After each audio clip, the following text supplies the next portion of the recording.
Hey Peyton, I wanted to leave you some feedback on SA2. Overall, I think this is working well, which is good because I know you were a little stressed about this essay. I think that you have a clear thesis presented, and I think that you're doing a pretty good job incorporating both your personal experiences along with responding to some of the authors from this text. There's just a few places here and there that I want to talk to you about for revision. Um, Make sure that the first time you bring an author into the text, you uh, write a full summary. So you have the author's name here, and this is actually not the title of the text. This is the subtitle. The title is Against Schools. And before you start bringing in the minor points, what you want to do is objectively capture the overarching main idea of the essay. That way you won't be cherry picking evidence. So cherry picking evidence essentially means that you're bringing in the minor points of the article to suit your agenda without being, completely fair to what the article actually says. So that's one of the reasons why we create signal phrases and why we draft clear summaries before we really start doing the hard work or the good work with the essay. So you need a full signal phrase and summary here. Same thing with Bambara and Gust. So here you have a pretty good. Actually, I think that you have a pretty good summary here. I would say that what you want to do with the lesson is this is the minor point or kind of like the plot point, but what you need to do is capture the overarching main idea of the essay. Also, since I'm looking right here, make sure you edit for informal language here, where you say good job. I think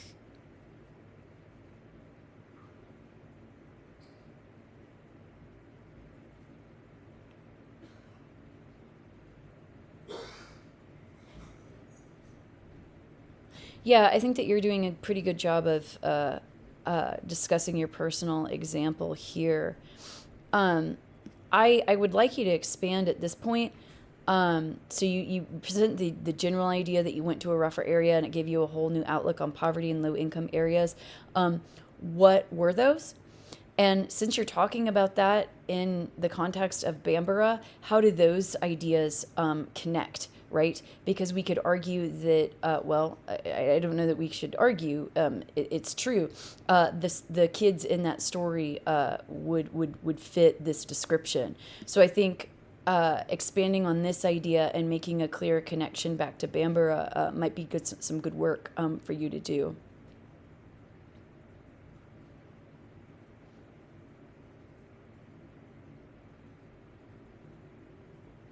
Yeah, and so um, you briefly talked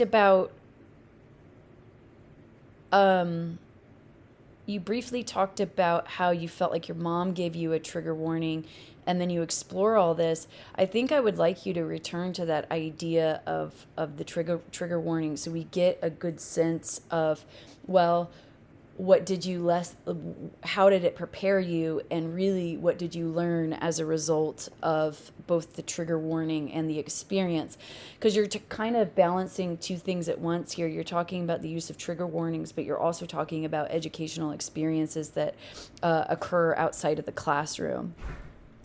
There's just also some minor things here and there to edit for. Make sure that you edit for contractions. They're too informal to use in professional writing, and you have a couple of apostrophe errors. This is the plural form, so you don't need the apostrophe there. And I remember I caught another one. I can't remember exactly where it is though. Finally, on your works cited page, you got everything centered. You want it all to be left aligned, and then make sure that you are citing all your articles correctly. In MLA, shorter works are always in quotation marks, not italics. Okay, so just some minor editing and a little bit of revision, and I think that this will be a pretty good essay. All right, thanks.